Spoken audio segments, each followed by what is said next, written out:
मैं कह रहा हूं आज निश्चिंत हो जाओ, तुम्हारा परमेश्वर यहोवा उनके श्रापों को आशीष में बदल देगा, क्योंकि वो तुमसे प्रेम करने वाला परमेश्वर है। आज के बाद किसी के श्राप से डरने की जरूरत नहीं है। मैंने कहा आज के बाद किसी के श्राप से डरने की जरूरत नहीं है। Your Father is turning every curse spoken against you into a blessing and a blessing and a blessing in your favor. When the curse is so powerless before a blessing, क्योंकि कर्ज जाता है चौथी जनरेशन तक, blessing जाती है 1000 generation तक। Curses are powerless because of what my Savior Jesus did on the cross of Calvary. श्राप में कोई सामर्थ नहीं, क्योंकि यीशु मसीह क्रूस पे गया। एक बात मैं आपको बोलता हूं, अगर आप सच में आज का वचन ध्यान से सुने, आज के बाद जनरेशन कर्सेस आपको चिंता करने की जरूरत नहीं है।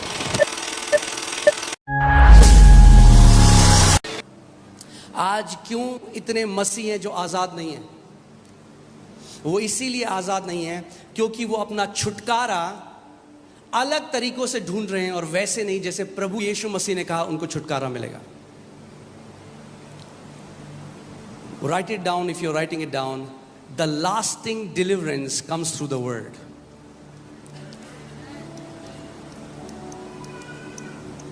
The lasting deliverance comes through the word.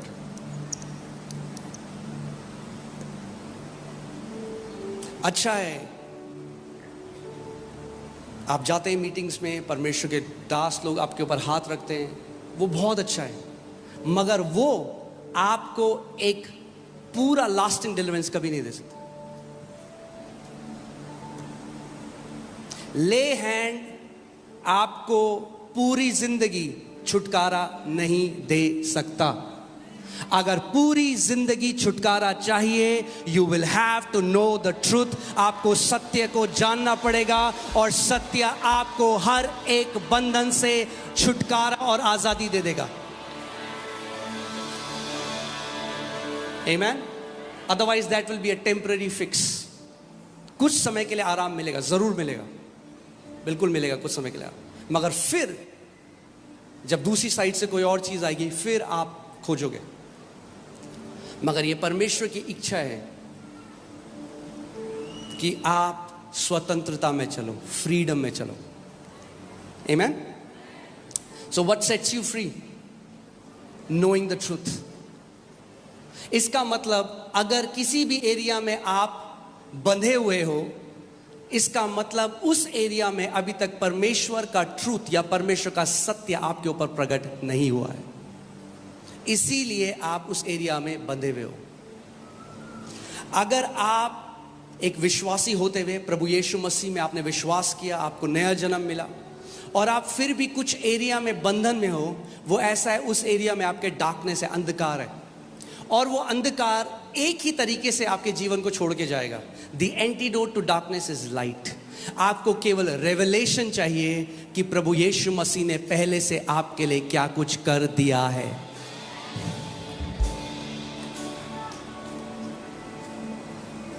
आमेन।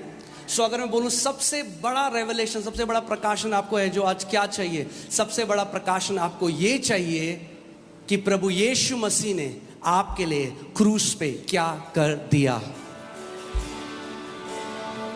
आमेन। सो आज हम जो डॉक्ट्रिन के बारे में बात करेंगे वो है जनरेशनल कर्स। बहुत फेमस डॉक्ट्रिन है, और मुझे पता है कुछ आपसे शायद आज लोग मुझसे नाराज भी हो जाएं, पर ठीक है, वैसे भी मैं आपको खुश करने के लिए नहीं आया हूं। मैं सत्य बताने के लिए आया हूं, जो सत्य आपको आजाद करेगा। मैंने कहा अगर आप सत्य को जानोगे, सत्य आपको आजाद कर देगा। नहीं तो भागते रहोगे एक जगह से दूसरे जगह जिंदगी भर, और कहोगे श्राप नहीं टूटे हमारे। आमेन। मैंने आपको क्या बोला है? कई बारी हम क्या करते हैं, जब हम किसी बड़े परमेश्वर के व्यक्ति को, when a big man of God preaches something, हम लोग क्या करते हैं, बिना परखे उसको क्या कर लेते हैं, खा लेते हैं। मेरा जीवन उस दिन बदलना शुरू हुआ जब मैंने एक कमिटमेंट किया, एक डिसीजन लिया। मैंने कहा प्रभु, चाहे कोई भी परमेश्वर का बंदा प्रचार करे, अगर तेरे वचन के विरोध में बोलेगा तो मैं नहीं मानूंगा। और आपको भी आज बोलता हूं, अगर मैं परमेश्वर के वचन के विरोध में कुछ बोलूं तो मत मानना। आमीन। क्योंकि परमेश्वर ने अपने नाम से भी ऊंचा अपने वचन को किया है। सो आज ये जो पीढ़ी दर पीढ़ी, आप जानते हैं बहुत फेमस टॉपिक है, बहुत कॉन्फ्रेंसेस होती हैं इसके अराउंड, बहुत बुक्स बिकती हैं इसके अराउंड, स्पिरिचुअल वॉरफेयर में बहुत माना जाता है। मगर आज हम वचन से देखेंगे कि सच में ये जनरेशनल कर्ज है क्या, कैसे हम इसको तोड़ सकते हैं, कैसे हम इससे छुटकारा पा सकते हैं। तैयार हैं आप? एक बात मैं आपको बोलता हूं, अगर आप सच में आज का वचन ध्यान से सुने, आज के बाद जनरेशन कर्सेस आपको चिंता करने की जरूरत नहीं है। आमीन। सो ये जो टीचिंग आई, पीढ़ी दर पीढ़ी की श्राप या जनरेशन कर्स, ये कहां से आई? चलते हैं पुराने नियम में, एक्सोडस 25 20:5, निर्गमन 20 उसकी 5वीं और 6वीं आयत।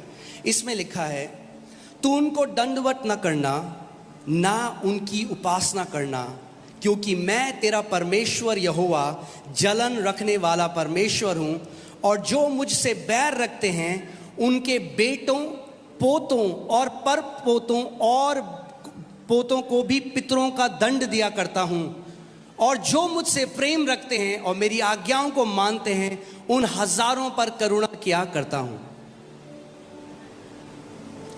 आमीन।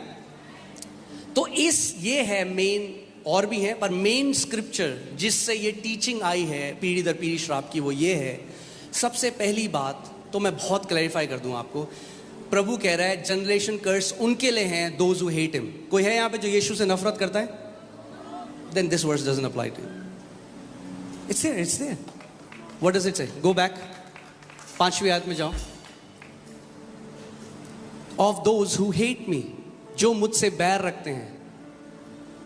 प्रभु कह रहा है जो मुझसे, मेरे बैरी हैं, जो मेरे विरोध में कार्य करते हैं, उनके मैं बच्चों और उनको दंड देता हूं। क्यों आज इतनी फेमस है ये टीचिंग जनरेशन कर्सेस की, आपको पता है? क्योंकि आज तक हम समझे ही नहीं मसीह ने क्या किया हमारे लिए। आज भी कलीसिया, the church is standing on the wrong side of covenant. आज भी अधिकतर कलीसिया पुराने नियम में खड़ी है और नहीं जानती मसीह ने हमारे लिए कितना महान कार्य किया। इसीलिए आज बंधन में, इसीलिए आज गरीबी में, इसीलिए आज डिप्रेशन में है।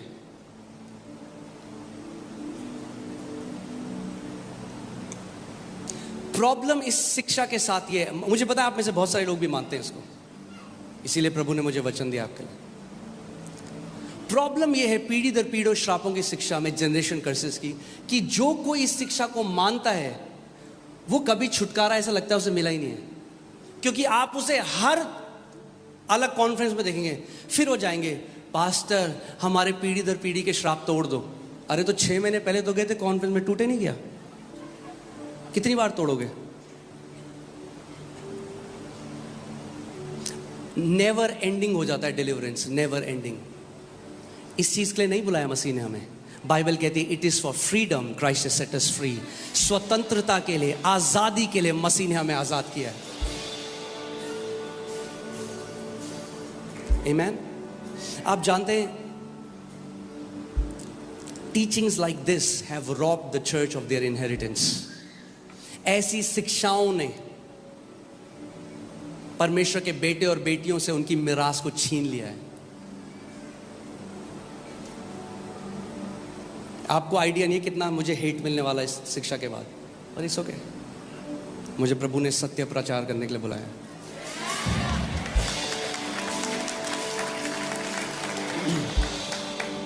आप जानते हैं नए नियम में एक भी आयत नहीं है जो कहती है हमें पीढ़ी दर पीढ़ी के श्रापों को तोड़ना है। सो जो ये सिखाता है उसको कहां जाना पड़ता है? पुराने नियम में।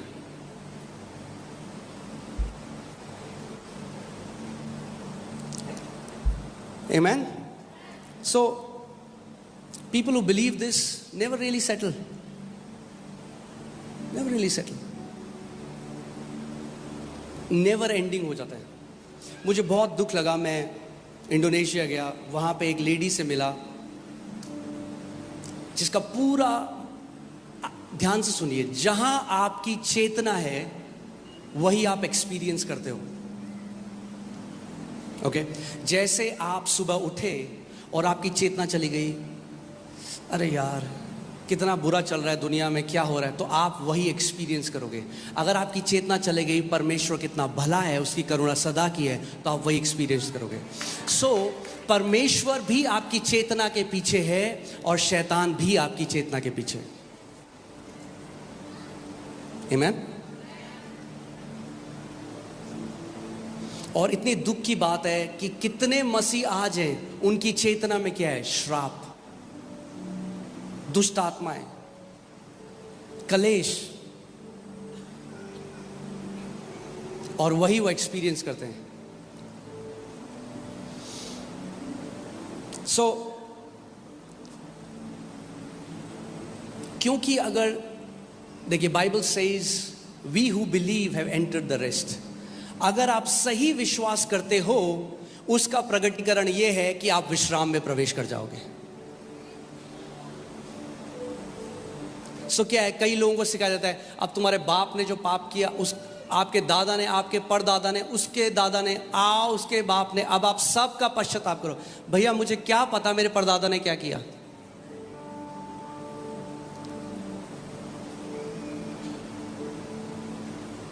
कैसे करूं मैं पश्चाताप उन चीजों का? नहीं नहीं, ये श्राप आपके पीढ़ियों से आ रहा है. क्यों ऐसी शिक्षाएं? क्योंकि मसीह का ज्ञान नहीं है. क्योंकि आज भी पुरानी वाचा में जी रहे हैं और उसी के फल को भी खा रहे हैं. राइट? आप जानते हैं यूएस में स्लेवरी लीगल था. किसी को गुलाम बना के रखना लीगल था.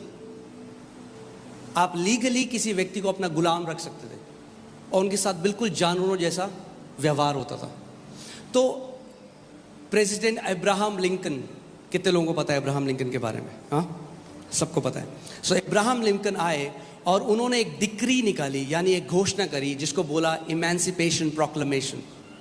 और वो घोषणा जनवरी 1, 1863 1863 को हुई. और उस घोषणा में यह लिखा था कि आज से कोई भी व्यक्ति गुलाम नहीं रहेगा, सबको आजाद कर दिया जाए. क्या हुआ? यह घोषणा निकाल दी गई तो इलीगल हो गया अब गुलाम होना, क्योंकि सरकार ने, प्रेसिडेंट ने उस कंट्री के ये घोषणा कर दी. पर आप जानते हैं उसके 100 साल तक गुलाम थे लोगों के. आप जानते हैं क्यों थे वो गुलाम? क्योंकि उनको ज्ञान नहीं था कि हमारे लिए छुटकारे का वो डिक्लेरेशन हो चुका है. आज इतने सारे मसीह गुलाम हैं क्योंकि नहीं जानते कि क्रूस में यीशु मसीह ने कहा इट इज फिनिश्ड, पूरा हुआ. आमेन. इट इज फिनिश्ड का मतलब इट इज फिनिश्ड. हालेलुया.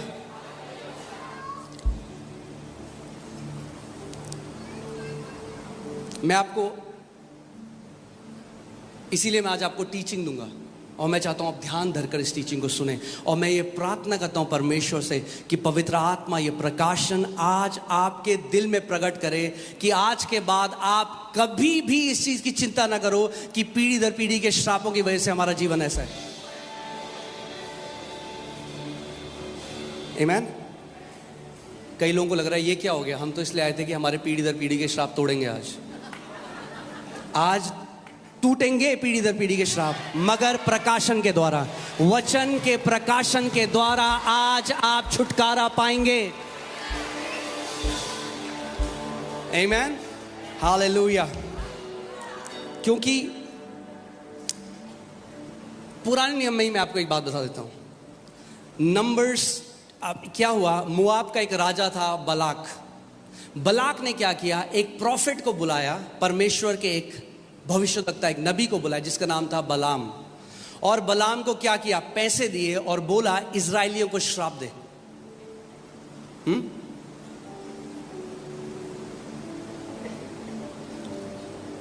सो बलाम जो नबी है वो पहाड़ पे खड़ा हो गया और देख रहा है इजराइलियों को। अब पैसे ले लिए तो श्राप देना है, तो मुंह खोला श्राप देने के लिए, मगर आशीषें निकलने लग गई।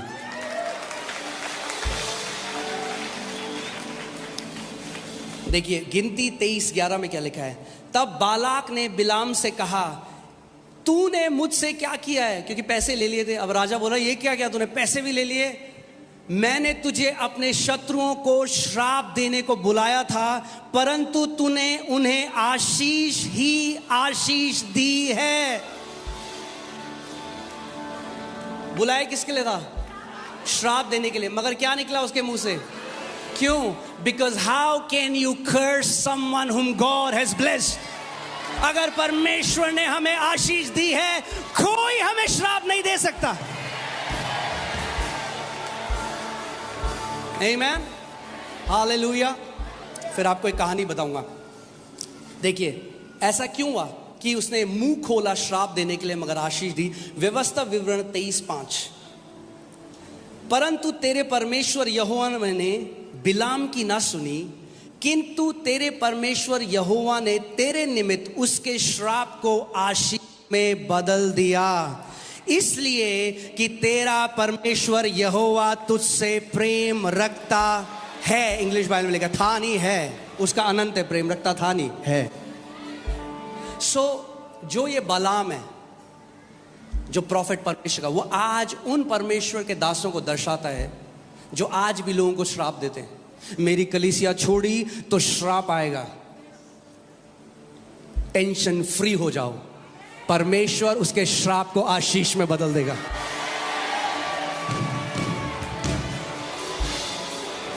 आमेन।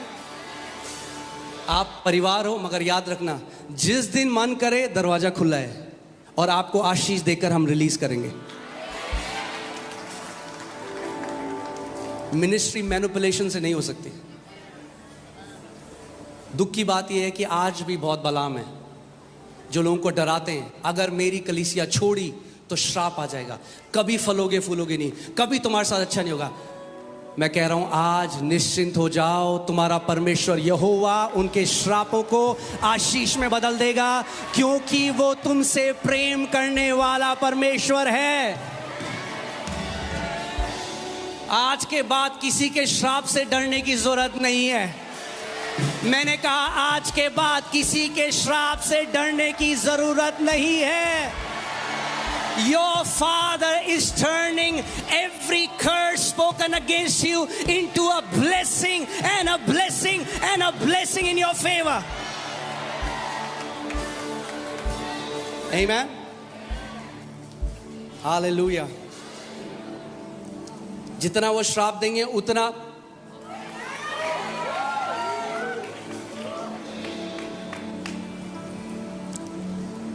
Amen.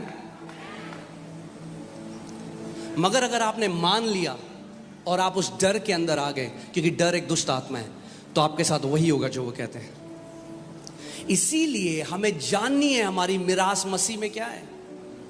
ऐसे एक परमेश्वर के दास के पास में गया, मैंने कहानी आपको पहले बताई है, बच कुछ नए लोग हैं, और परमेश्वर ने मुझे अफ्रीका जाने के लिए कहा था, बट उन्होंने भविष्यवाणी दी कि परमेश्वर नहीं चाहता कि तू जाए।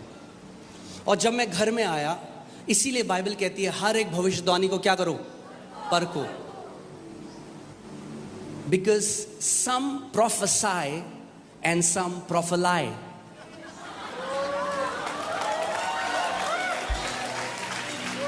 And you have to learn to discern it, prophecies and prophelies. या सो मैं जब घर आया और मैंने परमेश्वर से कहा, मैंने कहा प्रभु मैंने नहीं कहा अफ्रीका जाने के लिए, आपने मुझे कहा, अगर आप बोलोगे तो मैं नहीं जाऊंगा। परमेश्वर ने कहा तू मेरी आवाज पे विश्वास करेगा एक मनुष्य की, मैंने कहा प्रभु आपकी। प्रभु ने कहा जा, मैं तेरे को भेज रहा हूँ। सो मैं गया, जो उन्होंने कहा था ये हो जाएगा, वहाँ बुरा हो जाएगा, ये हो जाएगा, वो हो जाएगा, कुछ नहीं हुआ। बहुत ही बढ़िया टाइम रहा। वापस आया, जब वापस आया तो मैं उनसे मिलने गया, वो बहुत नाराज़ थे। और जैसे ही मैं उनसे मिलने गया, उन्होंने कहा मैं देख रहा हूँ कि तुम आईसीयू के बेड में हो और ट्यूब लगी है तुम्हारे पूरे शरीर के ऊपर। Now what is that? He is pronouncing a curse on me. क्योंकि curse is to speak negative with an ill intention. श्राप क्या है? कुछ गलत बोलना इस उम्मीद में कि आपके साथ गलत हो। अगर मैंने मसीह को नहीं जाना होता, अगर मैं उसके वचन में नहीं अड़िग होता, तो क्या होता? मैं डर जाता और मेरे साथ वैसा ही होता। मैंने कहा थैंक यू। हमें किसी परमेश्वर के व्यक्ति को कुछ बुरा नहीं बोलना। मैंने कहा धन्यवाद। मैं उनके घर के बाहर निकला, जैसे ही दरवाजे के बाहर निकला, मैंने कहा in the name of Jesus I reject every evil word spoken against me in Jesus' name. I declare I will live a long life and God will bless me. Amen.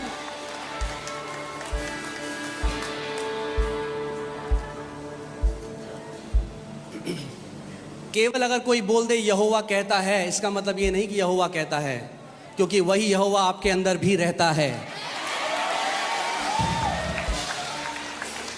सो आपको परखना सीखना है। और मेरा दोस्त उसी व्यक्ति के पास गया और उन्होंने कहा मैं देख रहा हूं तुम्हारा कल एक्सीडेंट हो रहा है, तुम्हारी हड्डी टूट रही है। क्या हुआ? अगले दिन वो एक्टिवा चला रहा था, गिरा और उसकी हड्डी टूट गई।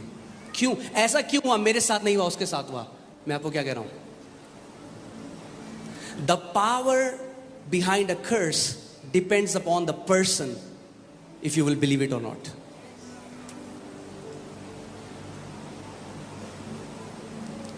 Amen? So, अब आपको एक ऐसी चीज बता रहा हूं जो ढक्कन खोलने वाली। तैयार हैं आप? Believing that you are under a generational curse brings you under a generational curse. ये मानना कि आप पीढ़ी दर पीढ़ी के श्राप के अधीन हो, वो मानना ऐसा आपको लेकर आता है श्राप के अधीन। क्यों? क्योंकि यीशु ने कहा जैसा तेरा विश्वास है वैसा ही तेरे साथ होगा।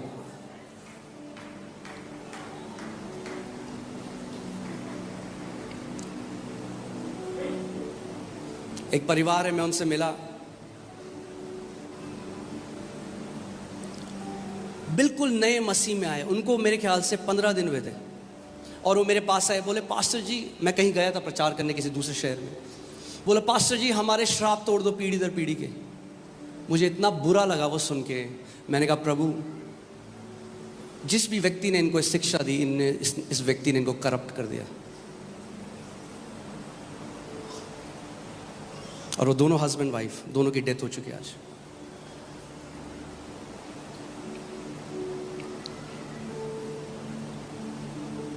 आज भी हमें बहुत कमेंट आए, पास्टर जी हमारे जनरेशनल कर्स तोड़ दो। हाँ, आज टूटेंगे सारे जनरेशनल कर्स। और आज के बाद आपको टेंशन लेने की जरूरत नहीं है। मेरे पीछे बोलो, जनरेशनल कर्सेस बाय बाय। बोलो पीढ़ी दर पीढ़ी के श्रापों bye bye. Amen, hallelujah. So, we need to change our thinking about generational curses. बहुत ज़रूरी है। मैंने आपको क्या बताया, जहां आपकी चेतना है वही आप एक्सपीरियंस करोगे। If you believe you're under a curse, you will experience curse. If you believe you're under a blessing, you will experience blessing. Amen? So, मसीह की देह में आज इतनी शिक्षाएं डर की वजह से दी जाती हैं। मुझे पता है ये मैसेज बहुत हेटफुल है कई लोगों के लिए, बिकॉज डिलीवरेंस मिनिस्ट्री में इसको टॉप में रखा जाता है। But we don't deliver people by breaking their curses, we deliver people by speaking the truth to them. सबसे बड़ा डिलीवरेंस, सबसे बड़ा छुटकारा है परमेश्वर के वचन का सत्य लोगों को बताना। सो अब जो व्यक्ति अमेरिका में आज भी गुलाम था, आप एक घर में गए, गुलाम था, उसकी क्या जरूरत थी? उसको सत्य सुने। आप उसके बाद बोलो, भाई तुझे अब गुलामी में जीने की जरूरत नहीं है, क्योंकि घोषणा हो चुकी है कि अब सब गुलाम आजाद कर दिए जा चुके हैं। उठ, अपना राइट का इस्तेमाल कर, बोल उस व्यक्ति को कि अब तू मुझे गुलाम नहीं बना सकता। ऐसे ही सारे मसीहों को आज खड़ा होना है, शैतान को बोलना है, शैतान मैंने सत्य जान लिया है, अब मैं तेरी गंदी डिसेप्शन में नहीं आने वाला। शैतान का सबसे बड़ा हथियार जो है वो है डिसेप्शन, झूठ। वो झूठ का पिता है। मैं आपको बता रहा हूं कितने मसीह लोग समय से पहले मर गए इस डॉक्ट्रिन की वजह से। और मैं आपको बताऊं कितने मेरे ऐसे दोस्त थे जो मिनिस्ट्री में आज, उन्होंने मुझसे टाई कट कर ली क्योंकि मैं इसको मानता हूं। वो बहुत स्ट्रांग है उसमें, उन्होंने बोलते हैं ना कन्नी काट ली। मगर जब तक जिंदा रहूंगा सत्य में मिलावट तो नहीं आने दूंगा।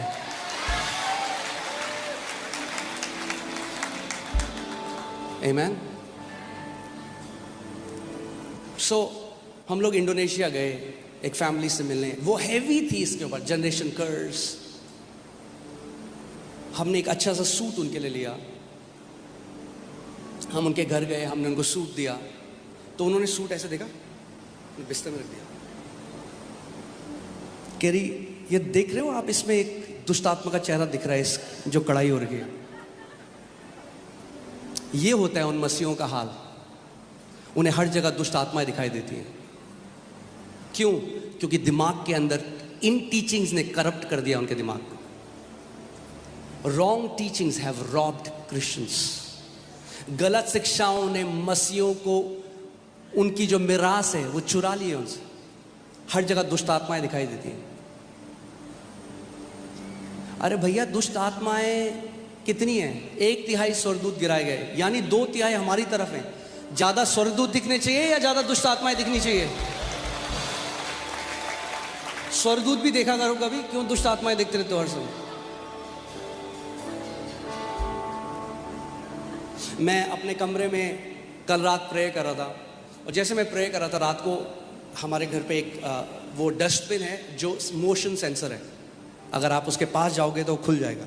तो वो बिल्कुल उतना दूर था जिधर वो स्पीकर रखा है, और मैं यहाँ पे था, और मैं टंग्स में प्रे कर रहा था। तब तक वो खुलने लगा, बंद होने लगा, खुलने लगा, बंद होने लगा।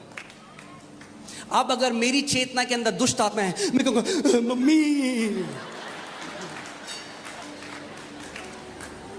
मैंने क्या किया? मैंने कहा हाँ हाँ मुझे पता है, मेरा स्वर्गदूत है वहाँ पे। भाई स्वर्गदूत क्यों नहीं कर सकते? ओह हमारा पंखा चलने लगा।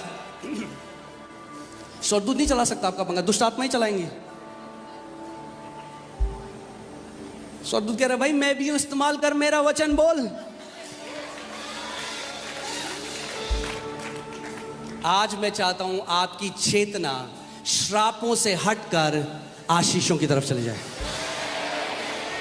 May the Lord turn your consciousness from curses to blessing, from death to life in Jesus' name. Amen. Hallelujah. Bolo, I am blessed. Hallelujah.